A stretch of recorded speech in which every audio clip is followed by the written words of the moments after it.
지난 몇 달 동안 총선으로 온 나라가 시끄러웠습니다. 그러나 이제 압도적인 야당의 승리로 총선이 끝이 났습니다. 아무리 치열한 선거라도 이렇게 끝이 나는 것이죠. 이 땅에서 일어나는 사탄의 악행도 끝없이 계속될 것 같지만 언젠가는 끝이 날 것입니다. 우리는 악이 영원할 것 같아 두렵고 놀라는 마음으로 하루하루를 살아가지만 사탄의 역사는 하나님의 말씀이 응하기까지만 허용된다고 본문에 분명히 말씀하고 있습니다. 오늘은 아직도 멈추지 않는 사탄의 역사하는 이 땅에서 하나님의 말씀이 응하기까지 우리는 어떻게 살아야 하는지를 살펴보도록 하겠습니다. 첫째로 하나님의 말씀이 응하기까지 생명책에 기록되어야 합니다. 7절입니다. 천사가 이르되 왜 놀랍게 여기느냐 내가 여자와 그가 탄 7머리와 10뿔 가진 짐승의 비밀을 내게 이르리라.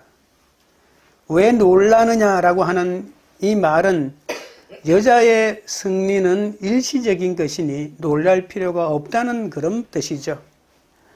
예수님은 별것도 아닌 여자와 짐승의 비밀을 알려주겠다고 말씀하십니다. 음녀는 쾌락, 짐승은 권세를 상징하죠. 짐승이 권력으로 세상을 압제하고 통치한다면 음녀는 끊임없이 쾌락을 통해서 세상을 혼란하게 하고 방탕으로 밀어넣고 있습니다. 짜릿하고 잔혹한 쾌감에 중독되도록 만드는 것이죠. 그래서 하나님이 아닌 세상에 관심을 기울이고 그렇게 보이는 세상이 전부인 것처럼 살아가게 만드는 겁니다. 이런 사악한 쾌락을 맛본 자는 음녀의 품을 떠날 수는 없죠. 그것이 실제적인 음녀든 아니면 우상 숭배하는 종교든 이 세상의 가치관이든 떠나지 못한다는 겁니다. 권세란 한번 맛을 들이면 끊을 수 없죠. 어떤 분들은 아무도 출마하지 않는 척박한 땅에서 그러니까 자기 당세가 굉장히 옅은 곳에서 6번 출마했는데 이번에 또 떨어진 분이 계시더라고요. 그것이 어떻게 평가해야 될지는 모르겠지만 여러분 6번이라면 그 24년을 계속해서 선거만을 위해서 살아간 사람 아니겠습니까?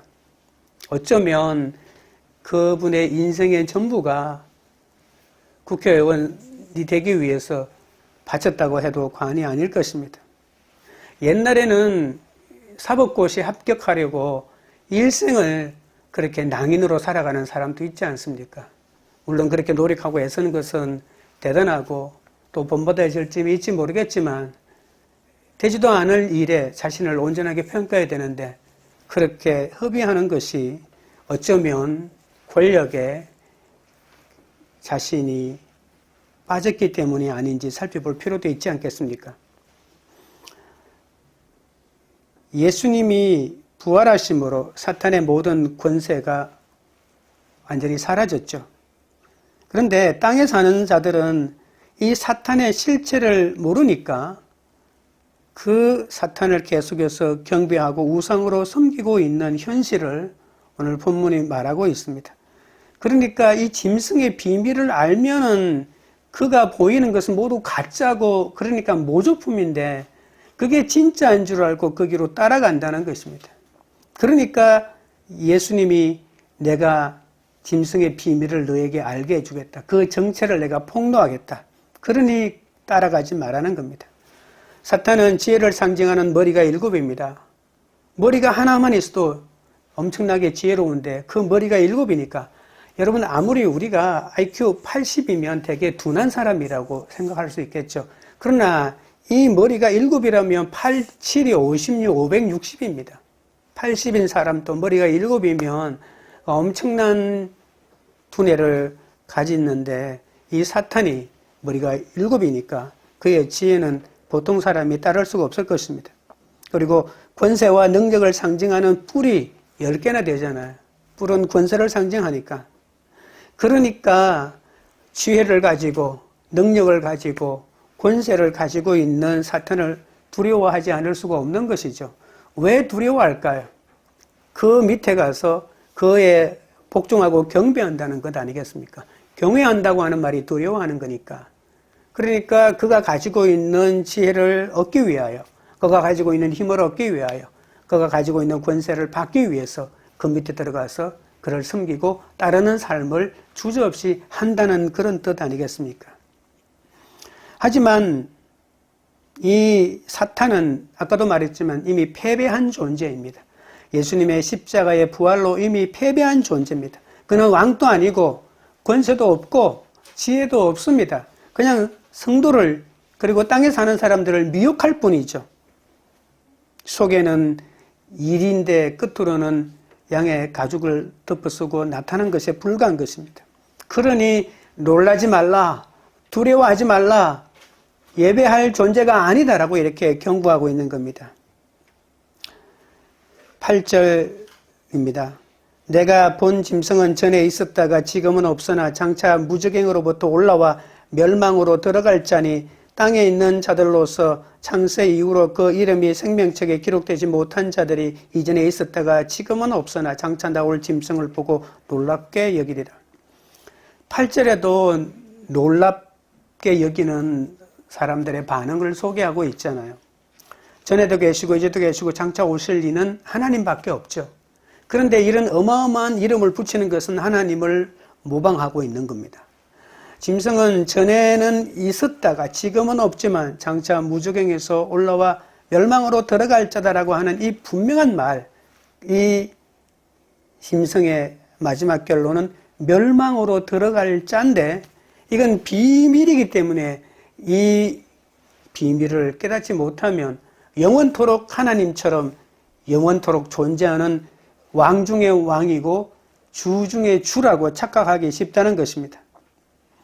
이전이라고 하는 말은 예수님의 성육신하여 이 땅에 오시기 전이라고 볼 수 있고 지금은 예수님이 부활하시고 난 성천하신 이후를 말하는 것이고 장차는 앞으로 예수님이 재림할 그때겠죠.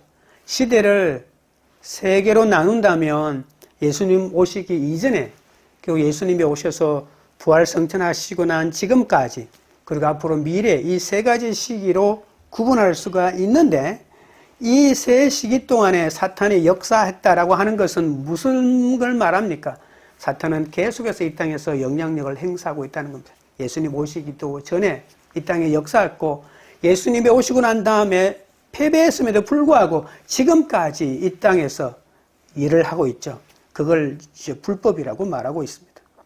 그런데 오늘 이 책에서 관심을 기울이는 것은 앞으로 장차 미래의 시기에도 이 사탄이 역사할 건데 미래의 시기에는 어떻게 역사할 거냐면 그냥 그는 멸망당할 것이다.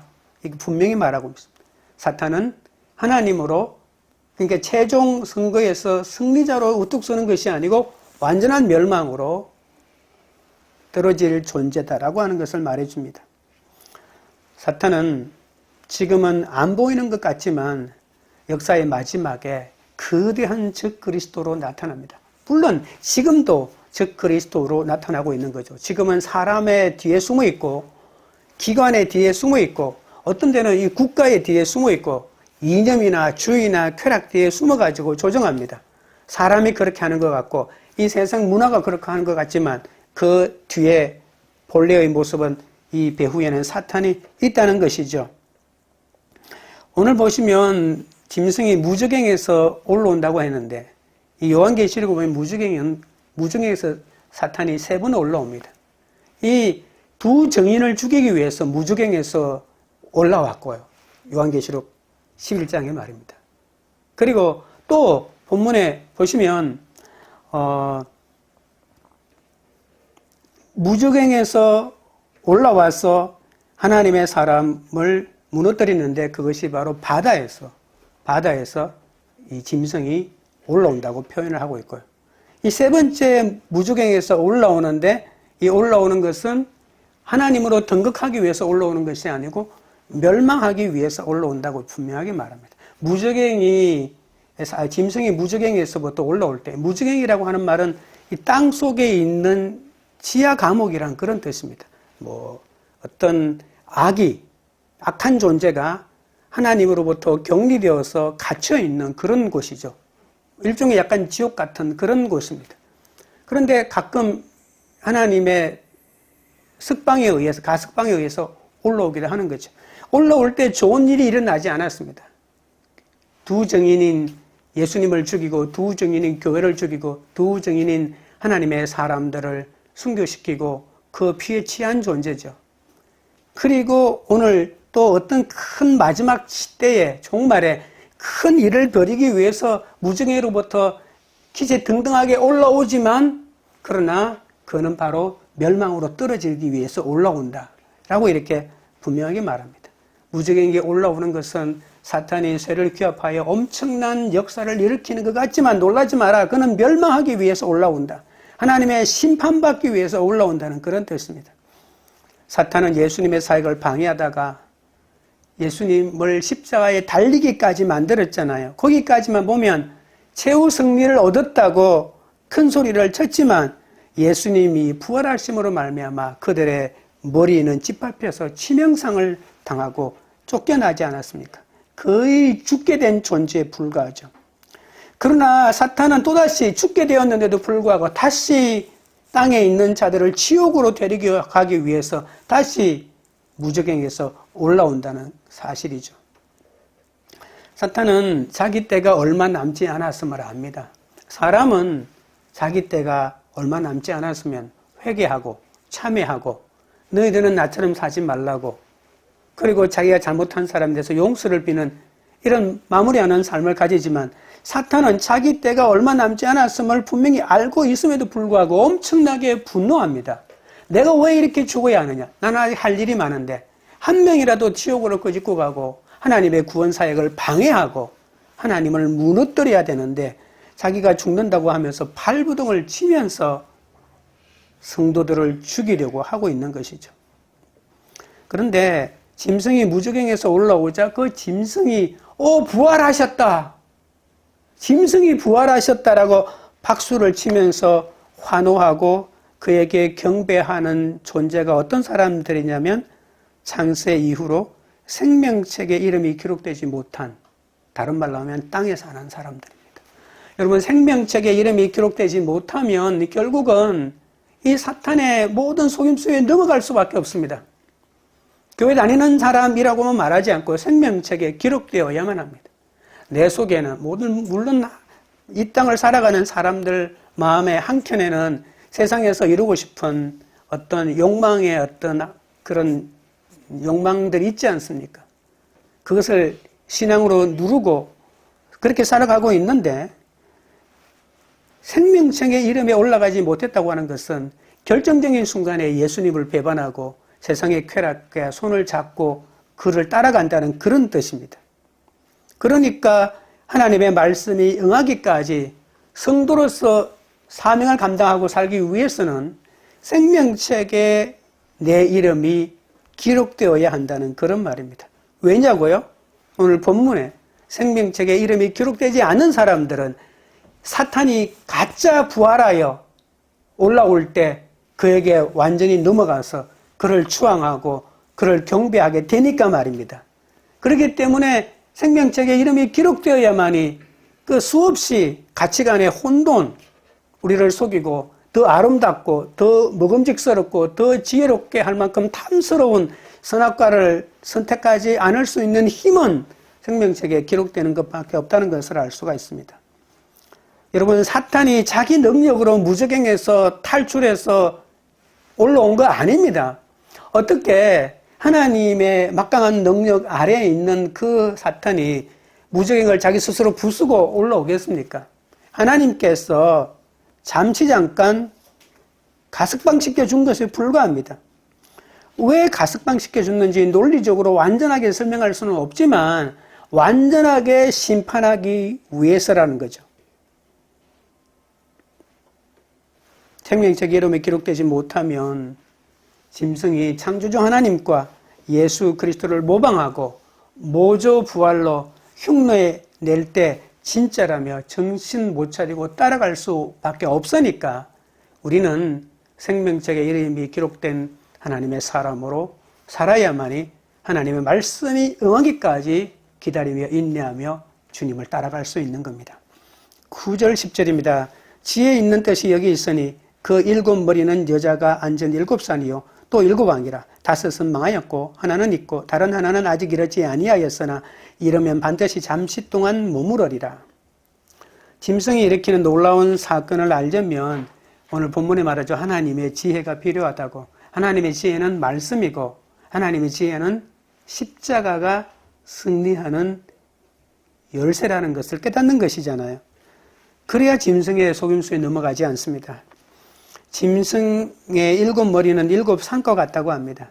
고대 이 로마는 7산 위에 있는 집단들을, 부족들을 합병하면서 로마 제국이 시작되었죠. 그래서 엄녀는 7산 위에 앉아 권자를 차지하고 있는 로마 제국이라고 말할 수 있습니다. 진짜 로마냐라고 하기보다는 로마 제국 같은 존재라는 것입니다. 사탄의 대리자들은 역사 속에서 끊임없이 존재했죠. 사탄이 아니고 사탄의 대리자 말입니다. 고대의 제국들, 고대의 독재자들, 그리고 지금도 곳곳마다 이 사탄의 대리자들, 물론 대리자마다 급이 있겠죠. 그 사탄의 대리자들이 통치하면서 로마 제국 속에 역사했던 그 이 땅을 혼란의 영적인 문란의 시기로 이끌어가기 위해서 끊임없이 역사하고 있는 것이죠. 그것이 문화적인 부흥이다, 여러 가지 먹고 살기 위한 방편이다, 영화다, 음악이다, 노래다라고 하지만 그 의미의 배후 속에 만약에 이 땅의 사람들을 하나님이 아닌 다른 곳에 정신을 차리게 해서 이 땅의 쾌락을 추구하게 만들고자 하는 그 모든 것들은 바로 사탄의 괴략이고 그것은 로마 제국의 역사했던 그 사탄의 역사가 그대로 역사하고 있다는 그런 의미에서 엄녀는 바로 로마 제국의 속성을 그대로 가지고 있는 존재라고 보아야 하는 것이죠. 그러니까 7산은 궁극적으로 하나님과 하나님의 백성을 대적하는 이 악한 세력을 총칭해서 부르는 이름이라고 볼 수가 있습니다. 사탄의 세력들은 땅에 사는 자들이 보기에는 얼마나 대단하고 능력이 많아 보이는지 모릅니다. 여러분, 세상에 있는 사람들을 속이고 유혹하려면 그만큼 아름다워야 합니다. 말은 엄녀라고 하고 있지만 남자들이 보기에 완전히 넘어갈 수밖에 없는 그런 아름다움을 지정하고 나왔으니까 어떻게 거부할 수가 있겠습니까? 그것이 세상 가치든 그게 권력이든 그것이 세상의 아름다움이든 할 것 없이 그냥 이 땅을 살아가고 모든 사람이 선망하니까 나도 그것을 가지고 사람들로부터 인기를 얻고 싶다는 그런 마음에 들게 하는 모든 것이라고 말할 수가 있는 것이죠. 7왕은 막강하고 끈질긴 세력입니다. 죽지도 않고 멸망하지도 않고 다시 살아나서 시대마다 사람들의 마음을 유혹합니다. 물론 똑같은 방식은 아니겠지만 목적은 하나입니다.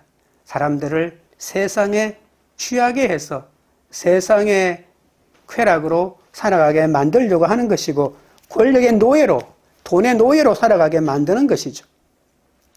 그러나 그들은 결국 멸망할 존재라고 하는 것을 명심하십시오. 머리가 7이지만 5은 이미 망했고 나머지도 잠시 활동하다가 다 망할 것이라는 거죠. 5 플러스 1 플러스 1 플러스 1. 8명의 왕을 말할 때 그런 식으로 말하죠. 5명은 망했다라고 하는 것은 역사 이전에 그들은 그렇게 이 세상의 가치를 휘두르며 살았던 그것이 왕이든 그것이 어떤 제국이든 다 망했고 또 지금 앞으로 나타날 그 거대한 세력과 나라도 있지만 그 사람도 언젠가는 망한다라고 하는 것입니다. 여러분, 당대를 살아가는 연예인들이 그것이 탤런트든 영화배우든 가수든 너무나도 화려한 삶을 살고 있는 것 같지만 10년, 20년만 그 사람과 동시대로 한번 살아보십시오. 그 사람의 인기는 온데간데 없고 그냥 나와 똑같이 늙어가면서 그가 남긴 거라고는 어떤 사람은 구차한 삶을 쾌락으로 살아갔기 때문에 좋은 열매를 맺는 것이 쉽지 않잖아요. 예, 수많은 다른 사람들을 추구하다가 결국은 자신의 인생을 허비하는 사람들도 간혹 있는 것을 볼 수가 있죠. 사탄은 그렇게 지금 화려하게 꽃피우는 것 같지만 결국 망할 수밖에 없는 존재지만, 그러나 예수님은 전에도 계셨고 지금도 계시고 앞으로도 영원토록 계실 유일한 존재입니다. 아무리 사탄이 예수님을 흉내내어도 사탄은 전에도 망했고 지금도 망하고 앞으로도 망할 것입니다. 11절입니다. 전에 있었다가 지금 없어진 짐승은 8째 왕이니 7 중에 속한 자라. 그가 멸망으로 들어가리라. 오늘도 분명히 말합니다. 8째 왕은 상상하지도 못할, 이 역사에서 경험하지 못한 너무나도 강력한 왕이라고 생각할 것입니다. 여러분, 바벨론 망했죠. 페르시아 망했죠. 그 다음에 나왔던 헬라 제국 망했죠. 그 다음에 나타난 로마도 망했죠. 로마는 수백 년 동안 유럽 역사를 움직였던 그런 거대한 제국인데 결국은 동서로마가 분리되다가 다 망했습니다. 지금은요? 지금은 미국입니까? 중국입니까? 영원히 망하지 않을 것 같죠? 그 나라에서 내세우는 가치는 이 세상의 모두 표준처럼 보이고 그것대로 따라가면 잘 살게 되고 더 좋은 나라가 될 것 같은 그런 표준을 보여주는 나라라고 생각되는 그 나라가 영원할까요?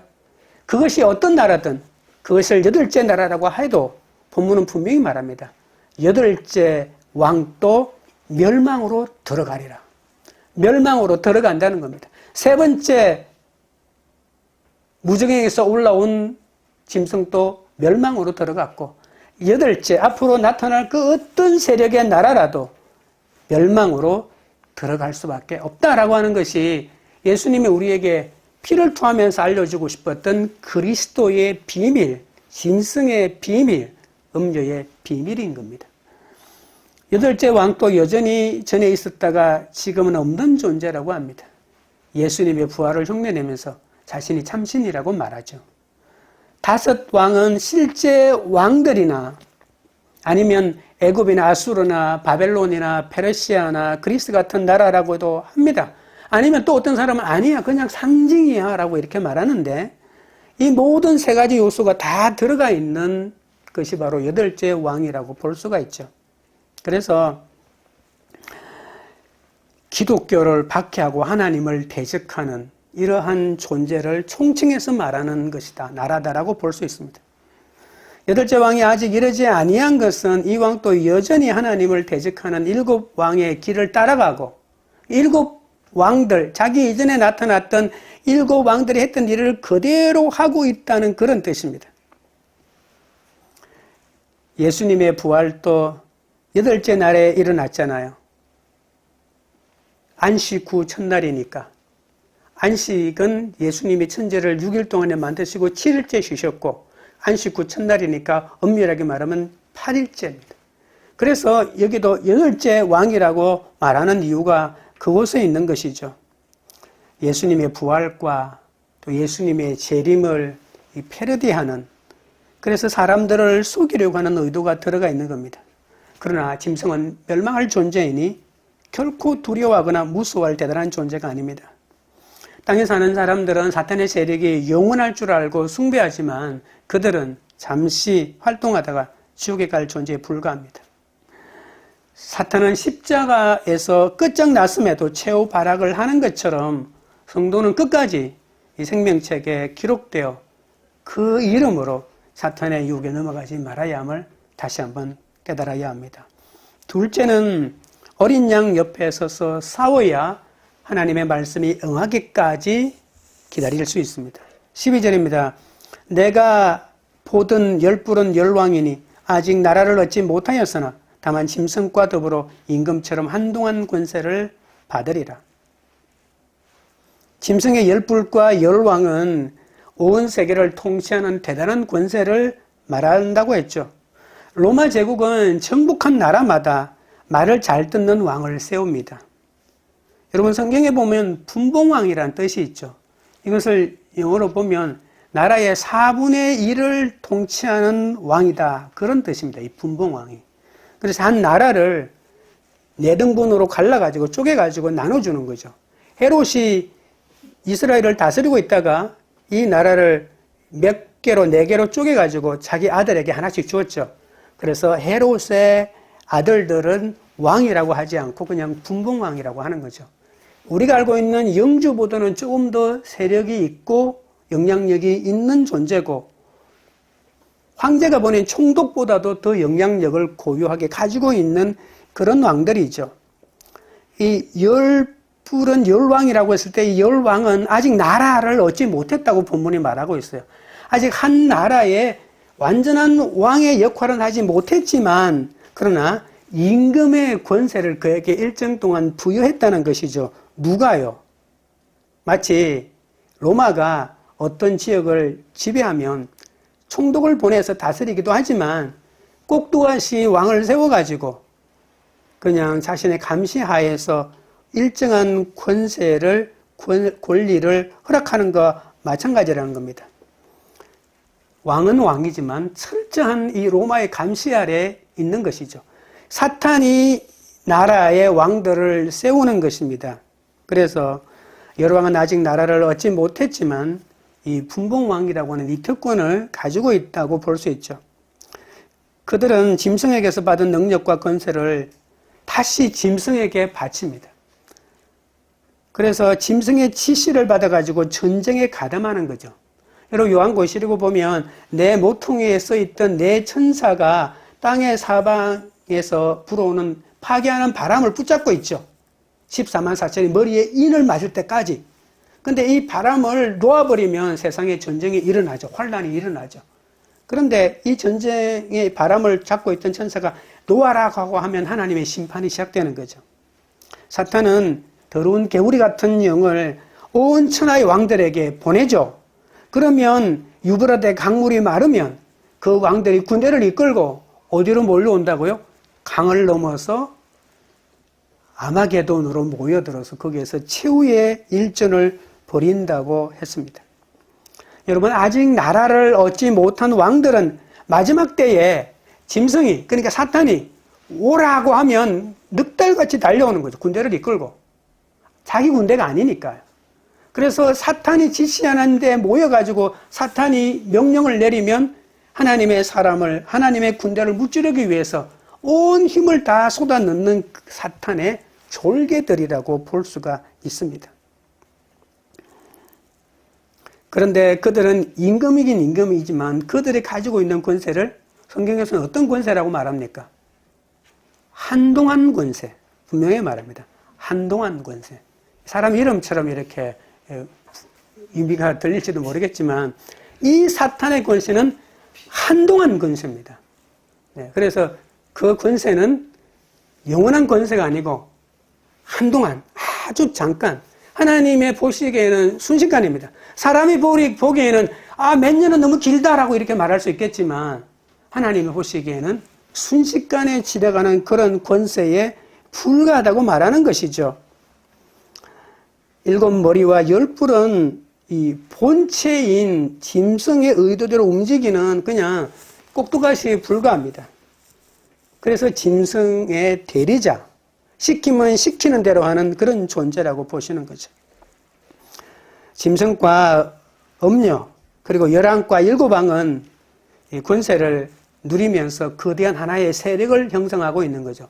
이것이 14만 4천은 하나님의 군대의 구성원들이라고 하면 이 사탄의 구성원들도 이런 조직을 가지고 있는 거죠. 약간 지도층이 있고 그 밑에 땅에 사는 사람들이 있습니다. 여러분 사극, TV에서 사극을 보면 영화 같은 데는 CG를 많이 만들지만 TV에서 사극을 만들면 뭐 어디 전장터로 갈 때 장군들은 말을 타고 가지만 밑에 뒤에 한 수십 명이 막 뛰어가죠. 네. 잠시 잠깐은 그렇게 뛰어갈 수 있겠죠. 근데 뭐 하루 이틀 3일을 그렇게 뛰어갈 수 있을까요? 그냥 사탄의 명령에 의해서 뒤에서 뛰어가긴 하겠지만 그들이 얼마 동안 그 일을 계속할 수 있겠습니까? 그들이 가지고 있는 권세는 어떤 권세라고요? 한동안 권세라고 하는 것을 잊지 마십시오. 예수님은 그들에게 한동안만 권세를 허락한 것입니다. 인간은 천년만년 사는 존재가 아닙니다. 잠시 세상에 머물다가 영원한 천국에 가든지 영원한 지옥에 가든지 둘 중에 하나를 선택해야 될 존재입니다. 땅에 사는 자가 마귀에게 받은 권세로 세상을 지배한다고 해도 잠깐일 뿐입니다. 땅에 사는 자들은 돈이 인생의 전부라는 마귀의 말에 넘어갔죠. 권력과 돈이 있어야 하기 때문에 혈안이 되어서 돈을 모으고 권력편에 서서 나라를 팔아먹었지만 그들이 영원히 천년만년 그 권세와 돈을 누렸습니까? 여러분, 을사오적이라고 하는 말 들어보셨죠? 일본의 나라를 팔아먹은 5명의 매국노가 있는데 그 중에서 가장 최악의 매국노는 바로 이완용입니다. 고종을 협박하여 을사늑약이라고 하죠. 이것을 체격하고 서명을 주도했습니다. 의정부를 내각으로 고친 다음에 내각 총리 대신이 되죠. 그래서 헤이그의 고종이 특사를 파견하는데 헤이그의 특사를 파견했다는 이유로 고종을 폐위시키고 그의 아들인 마지막 왕인 순종을 즉위시키죠. 그리고 자신은 총리 대신이 되어서 한일 합방 조약의 그 체결하는 가장 장본인이 되고 자기가 앞장서서 올리고 밑에 그 당시 다른 대신들 4명 또 이름을 적으라고 했지만 장본인은 바로 이 이완용이라고 볼 수 있죠. 그가 일본의 나라를 팔아먹은 대가로 그냥 신념으로 팔아먹은 거 아닙니다. 얼마나 많은 땅을 남겼는지 모릅니다. 제가 찾아봤는데요. 광복 전까지 그가 남긴 땅은 여의도 면적의 7.7배라고 하는 기록이 있더라고요. 평수로 따지니까 약 2천만 평입니다. 이게 얼마나 큰지 모르죠. 수원시의 절반입니다. 그리고 안양시보다도 넓은 땅입니다. 한 사람이 가질 수 있는 땅이 이 수원시의 절반이고 안양시보다도 크다고 하는 것이 믿어집니까? 이완용은 신념으로 나라를 팔아먹은 것이 아닙니다. 일본의 속국이 되면 더 우리나라가 잘 살 수 있었다는 신념에서 그렇게 한 것이 아니고 자신에게 떨어지는 그 수많은 권력과 부를 누리기 위해서 그렇게 한 것이죠. 이완용이 죽으면서 아들 이항구에게 이렇게 유언합니다. 힘없는 다리를 부축해 달라고 부탁한 것이 어찌 나라를 팔아먹은 일이냐고 매도당할 수가 있느냐라고 이렇게 말하고 마지막에 한마디 더 남깁니다. 아들아, 앞으로는 미국이 득세할 것이다. 너는 친미파가 되어라. 이 마지막 말을 남기고 죽었습니다. 인간의 욕망은 니다지도 끊기 힘들고 무섭습니다. 자기 친일파에서 그렇게 많은 땅을 남겨놓았는데 이제는 친미파가 되어서 그 많은 땅을 누리거라라고 말하는데 다행인지 불행인지는 모르겠지만 이 이항구는 해방되기 전에 죽었습니다. 오히려 다행 아닐까요? 정치와 경제를 쥐고 온 세계를 호령하며 사는 이 짐승의 권세와 음녀의 음란은 얼마나 끈질긴지 떨쳐내기가 어렵습니다. 말만 한마디 하면 수억의 돈이 굴러 들어오는데 그냥 아무도 못 보는데 내 쾌락을 지금 누린들 누가 알겠는가라고 하지 않겠습니까? 예수를 믿어도 권세가 좋고 돈이 좋고 학벌이 좋고 명예가 좋고 여자가 좋고 미모가 좋기 때문에 그 실체가 뭔지 그 배경이 뭔지 한 번도 생각하지 못하고 무조건 따라가는 거죠. 지금 내가 좋으니까 지금 쾌락이 내가 필요하니까 잠시 허락된 인생에서 예수를 찾고 예수를 구해야 하지 않겠습니까? 잠시 머무는 이 세상에서 우리가 살아가는 유일한 목적은 예수님을 찬송하는 것 아니겠습니까? 13절부터 14절입니다. 그들이 한 뜻을 가지고 자기의 능력과 권세를 짐승에게 주더라. 그들이 어린 양과 더불어 싸우려니와 어린 양은 만주해 주시오 만왕의 왕이심으로 그들을 이기실 터이요. 또 그와 함께 있는 자들 곧 부르심을 받고 택하심을 받은 진실한 자들도 이기리로다. 열왕은 이 하나의 목표 아래 연합합니다. 여러분 우리가 선거 때 중앙당에서 내려보내는 활동 지침서가 있지 않습니까? 그 활동 지침서를 사용해야 되고요. 어떤 구호나 어떤 슬로건이나 이런 것들을 사용해야 되죠. 어떤 플랜카드를 달으라면 달아야 되는 거죠. 그것처럼 이 열왕도 이 짐승 사탄의 명령에 일치 단결하여 전심으로 짐승을 따르고 절대적인 지지로 충성을 맹세합니다. 이 왕들은 짐승에게서 받은 권세와 능력을 모두 돌려주는 거죠. 내가 가지고 있는 모든 권한을 사용하여 짐승이, 사탄이 조금이라도 더 예수 그리스도를 믿는 사람들을 죽이고 이 교회에 타격을 입히는데 온 힘을 다하는 것이죠. 그들의 비전은 어린 양과 더불어 싸우기입니다. 어린 양을 죽이자, 어린 양을 죽이자입니다. 사탄의 세력과 싸우는 이 어린 양은 너무 초라해 보이지 않습니까? 이사야 53장 2절에 보면 고운 모양도 풍채도 없고 우리가 보기에 흠모할 만한 아름다운 것이 하나도 없다고 말했습니다. 여러분, 그러나 어린 양은 더는 나약한 어린 양이 아닙니다.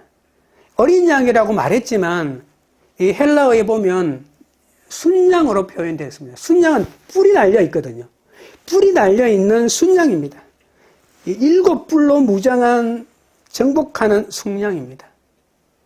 그리고 이 양은 어떻게 싸우는지 아십니까? 뭘로 싸우는지 아십니까? 어린 양의 진노로 사탄을 이긴다고 말했거든요. 어린 양의 진노, 예수님의 진노, 하나님의 진노. 하나님이 수천 년 역사 동안 모으고 모았던 그 모든 진노를 모았다가 폭발시키는 그 어린 양의 진노. 하나님이 직접 통치할 수 있겠지만 하나님의 진노인데 하나님이 심판하는 고난을 예수님에게 위임했기 때문에 어린 양의 진노로 사탄을 초토화시키는 거죠. 그래서 초라해 보여도 어린 양은 오늘 본문에 있는 것처럼 만주의 주시요 만왕의 왕이십니다. 어떤 권세자와도 비길 수 없는 가장 큰 권능을 가진 분이라는 그런 뜻이죠. 우리도 이기려면 이 어린 양 옆에 서야 합니다. 내 힘으로 아무리, 여러분 사탄이 주는 건 아무리 화려하고 이길 것 같죠. 그 편에 서도 완전히 집니다. 이길 수 없는 길입니다. 부르심을 받고 택하심을 받은 진실한 자로 그리스도의 군대가 되어 이 최후 전쟁에 참전해야만 되는 것이죠. 세상을 이기는 지혜는 오직 십자가, 부활밖에 없습니다. 짐승의 끈질긴 핍박과 유혹을 뿌리치려면 그럼 어떻게 해야 할까요? 어린 양과 더불어 싸우고 어린 양과 함께 있고 부르심을 받고 택하심을 받은 진실한 자가 되어야 하지 않겠습니까? 하나님께 쓰임받고 사랑받는 것이 인생의 최고의 기쁨이 되어야만 어린 양 옆에 서서 그리스도의 군대로 참전할 수가 있는 것이죠. 성민은 전적인 하나님의 은혜지만 성도는 부르심을 받고 택하심을 받은 신실한 자들이기 때문에 이 능동적으로 이 승리에 참전해야 된다는 사실입니다. 여러분, 예수님이 이런 말했죠. 청함을 받은 자는 많되 택함을 받은 자는 적다라고 말입니다. 이제 성도는 그리스도의 군대가 되어 그리스도를 따르면서 이 전쟁에 참전해야 됩니다. 시험과 박해가 와도 예수님을 충성된 증인의 모델로 삼고 충성을 다해야 하죠. 세상은 멸망할 세력이라는 것을 알고 날마다 주님의 이름을 부르면서 경건의 훈련을 감행해야 합니다. 예수님은 만왕의 왕이신 동시에 온 세상의 창조주이시거든요. 내 속의 음녀가 멸망하려면 내가 희생과 헌신의 피를 흘리는 수밖에 없습니다. 어린 양이요 말씀이신 예수님 옆에 쓰고 부르심 받고 택하심 받은 진실한 자들만이 짐승과 음녀를 이긴다고 하지 않았습니까? 주님은 짐승의 비밀을 깨닫고 겸손히 내 속에서 나의 잘못을 먼저 보는 자에게 사명을 맡긴다는 사실을 명심하십시오. 이제는 내 유익을 얻는 음녀의 증인이 아닌 예수의 증인으로 이웃과 열방과 세력 있는 자들에게 복음을 전하는 자로 살아야 합니다. 마지막 세 번째는 음료의 멸망을 확신해야 합니다. 15절입니다. 또 천사가 내게 말하되 내가 본 바 음녀가 앉아있는 물은 백성과 무리와 열국의 방은 들이니라. 음녀가 많은 앉아있는 물은 바로 만국이라고 볼 수 있죠.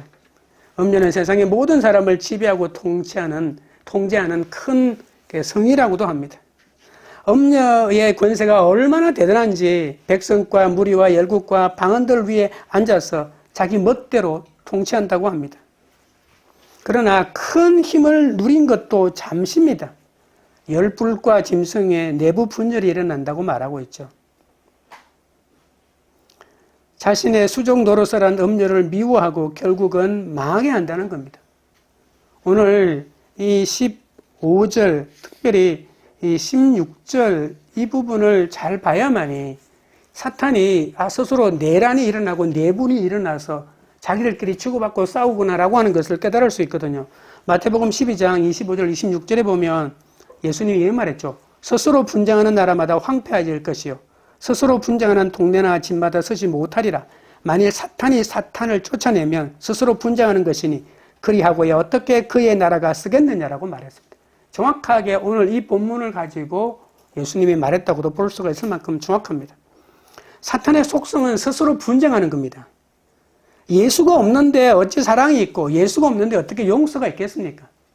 하나의 목표에 일사불란하게 움직이는 것 같지만 그것은 쾌락을 주고 돈을 주고 권세를 주기 때문에 그게 가능한 거죠. 한 번이라도 안 주면 그 사탄의 연합은 완전히 박살이 나고 마는 거죠. 사랑이 없기 때문에요. 사탄의 속성은 더 이상 사신들에게 쾌락과 권력이 없는데 헌신할 필요가 없다는 것 아니겠습니까? 땅에 사는 자들은 하나님의 보호 대상이 아니기 때문에 사탄은 언제든지 그 땅의 사람들을 죽일 수가 있습니다. 사탄은 하나님의 형상으로 지음받은 인간을 단 한 번도 사랑한 적이 없습니다. 사랑의 대상이 아니기 때문에요. 화목하고 연합하지 못하면 어떤 공동체도 분쟁 끝에 분열하고 말죠. 쾌락과 돈과 권력을 준다고 해서 그가 다겠습니까? 어느 순간에는 이건 필요 없다가 되는 거죠. 예수 없는 돈과 권력은 사라지는 안개와 같다는 걸 인간은 나중에 깨닫게 되는 거죠. 16절입니다. 내가 본 바 이 열불과 짐승은 음녀를 미워하여 망하게 하고 벌거벗게 하고 그의 살을 먹고 불로 아주 사르리라. 에스겔서 23장에 보면 음녀 자매가 나옵니다. 사마리아를 뜻하는 오홀라라고 하는 사람과 예루살렘을 뜻하는 오홀리바라고 하는 동생이 나오는데 둘 다 죄를 지어서 처벌을 당하는데 어떤 처벌을 받냐면 판결 내용이 이렇습니다. 미워하고 사람들이 미워하고 불에 사르고 벌거벗은 몸을 드러내어서 음행을 사람들이 알게 한다라고 하는 그런 내용입니다. 이스라엘에서 음란을 완전히 몰아내겠다는 그런 의미로 이런 판결을 내렸죠. 벌거벗기는 것은 라우디게아 교회에 준 경고잖아요. 그래서 벌거벗은 사람에게 이렇게 말했죠. 흰 옷을 사서 입어라. 그래서 내 수치를 가려라고 이렇게 말했습니다. 그래서 벌거벗는 것은 죄악을 저지르는 것 아니겠습니까? 살을 먹는 것은 열왕기하 9장에 개들에게 잡아먹힌 이세벨의 운명과 비슷하죠. 밖으로 던져졌는데 내장이 튀어나왔죠. 개가 지나가다가 그 내장을 뜯어먹습니다. 그래서 이세벨은 그 쌀을 개들이 찢어먹었죠. 불로 아주 사르리라고 하는 것은 레위기 21장 9절에 보면 제사장의 딸이 만약에 음란할 때는 음녀가 될 때는 불에 태워 죽이라고 이렇게 말이 있습니다. 그래서 이 세 가지 이미지가 구약 성경에서 심판의 그 정도가 가장 심한 심판의 내용이라고 볼 수가 있습니다. 근데 그 누가 이런 심판하냐면 하나님이 하느냐면 그렇지 않습니다. 16절 다시 보십시오. 열불과 짐승이 음녀를 미워하여 망하게 한대요. 음녀 밑에서 열심히 한동안 권세를 가지고 충성을 맹세하고 있다가 어느 날 자기들 간이 내불이 일어나서 분열이 일어나서 구약에 있는 가장 심한 심판인 미워하고 살을 먹고 불로 아주 잘라버리는 그런 내분이 일어난다는 그런 뜻입니다. 여러분, 그들은 스스로 망하게 됩니다.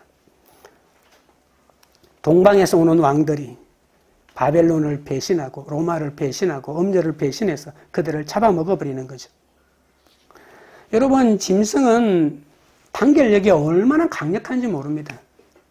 그러나 사탄은 세상 모든 사람을 이 타락하여 약해지기를 원했죠.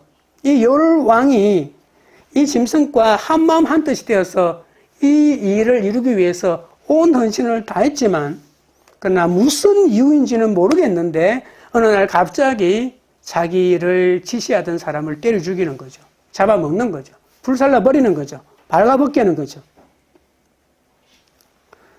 누가 그랬을까요? 스스로 그랬을까요? 스스로 그냥 사필 규정입니까? 아닙니다. 하나님이 어린 양의 진노로 이 동방에 있는 왕들로 하여금 로마 제국의 등을 돌리도록 역사한 것입니다.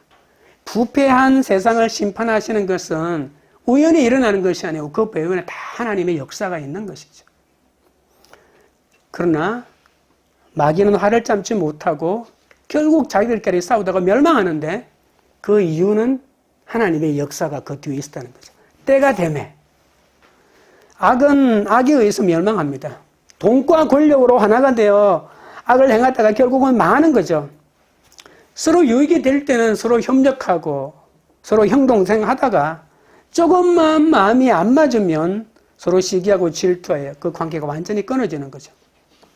우리도 지금 겪고 있는 부부관계, 부모-자식 관계, 또 직장의 내부 분열이 혹시라도 내가 악을 도모한 결과는 아닌지 살펴볼 필요가 있는 거죠.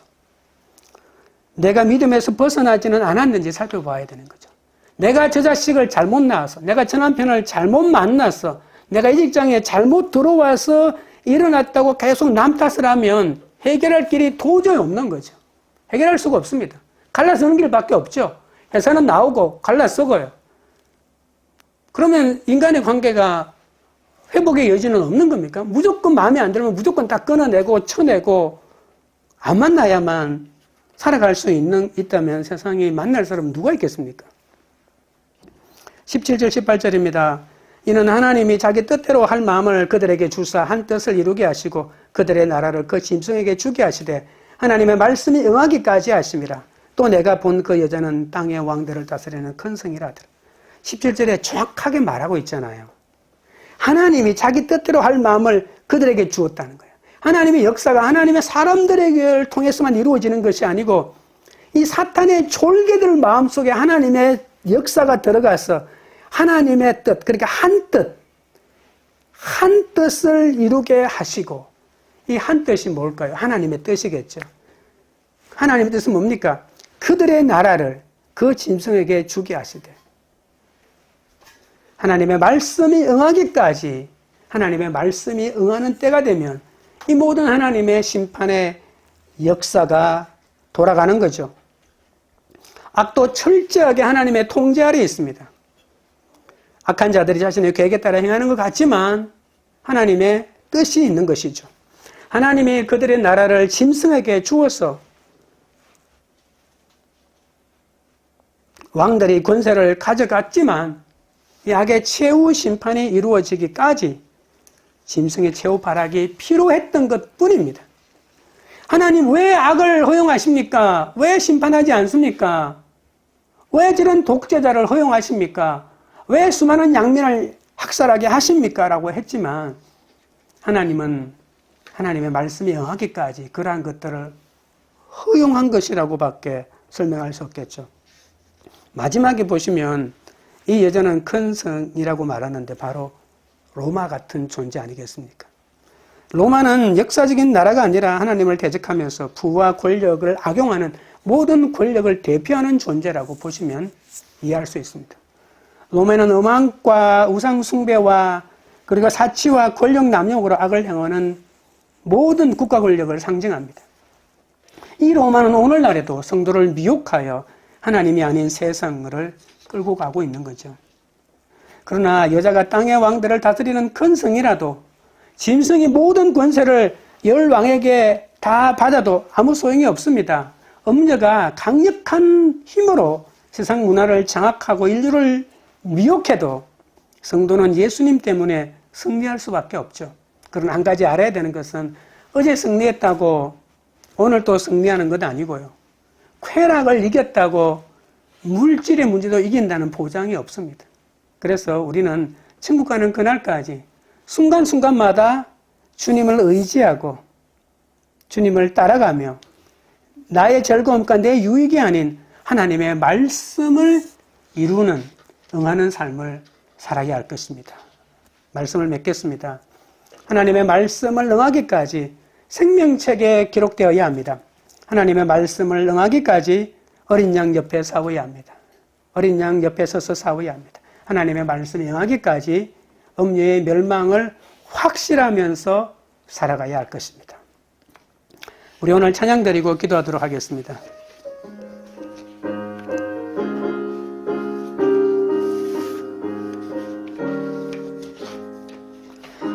세상에 내가 살면서 항상 찬송 부르다가 날이 저물어 오라 하시며 영광 중에 나가리. 열린 천국문 내가 들어가 세상 짐을 내려놓고 빛난 멸류관 받아 쓰고서 주와 함께 달리 살리. 눈물 골짜기 더듬으면서 나의 갈 길 다 간 후에 주의 품 안에 내가 안기어 영원토록 살리로다. 열린 천국문 내가 들어가 세상 짐을 내려놓고 빛나 멸류관 받아 쓰고서 주와 함께 다시 살리.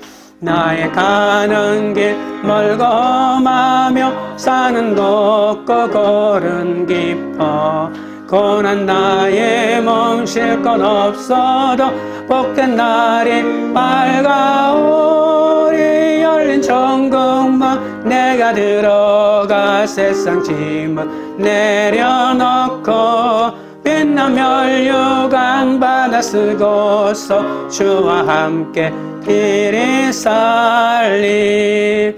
한숨 가시고 죽음 없는 날 사모하며 기다리니 내가 그리던 주를 배울 때 나의 기쁨 넘치리라.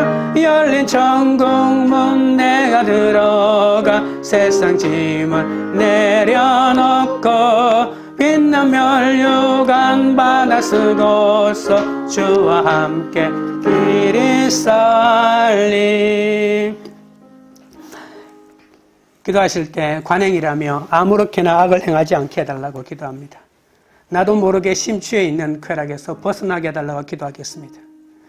의지를 불태우며 끈질기게 세상과 짐승을 쫓아가지 않도록 해달라고 기도하시고 그리스도만 따르게 해달라고 기도합니다.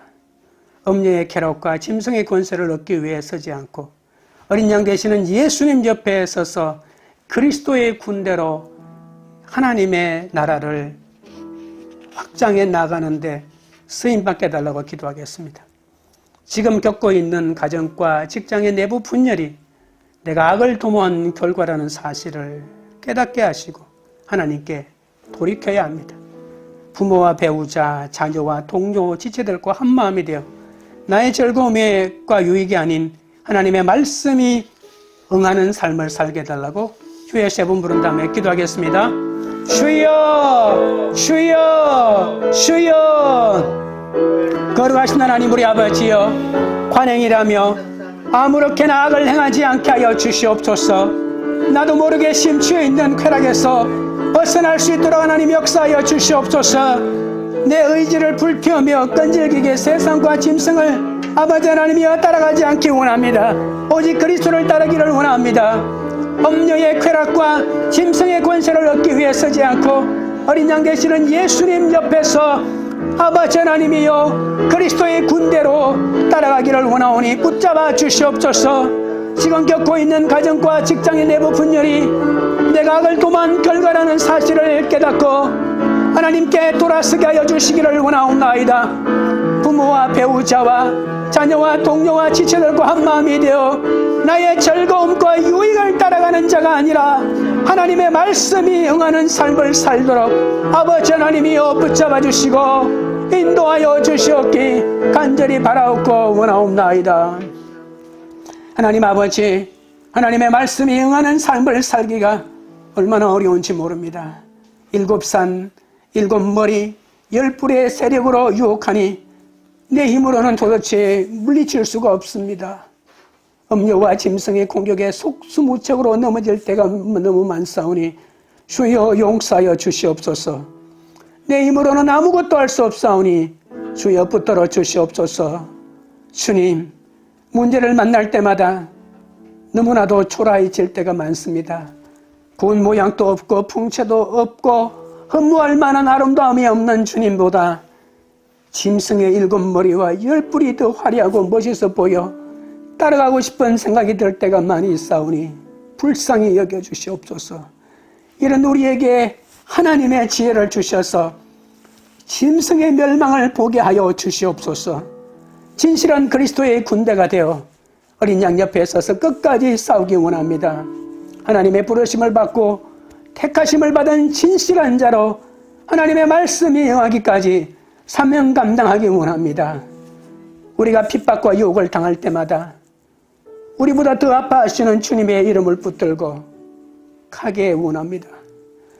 우리 모두 생명촉의 이름이 올라 찬란한 음료가 아무리 유혹해도 그들은 반드시 멸망할 존재임을 깨닫고 오직 영원토록 살아계시는 주님만 의지하고 따르는 하나님의 사람들이 되게 하여 주옵소서. 광교리들 교회가 음료의 가치관을 분별하고 하나님의 말씀에 한 뜻이 되어 영적 공동체가 되기 원합니다. 각자 유혹하고 핍박받는 경건의 훈련을 통해 어린 양 옆에서 주님 주신 사명을 감당하는 그러한 공동체가 되도록 역사하여 주시옵소서. 예수님의 이름으로 기도합니다. 아멘.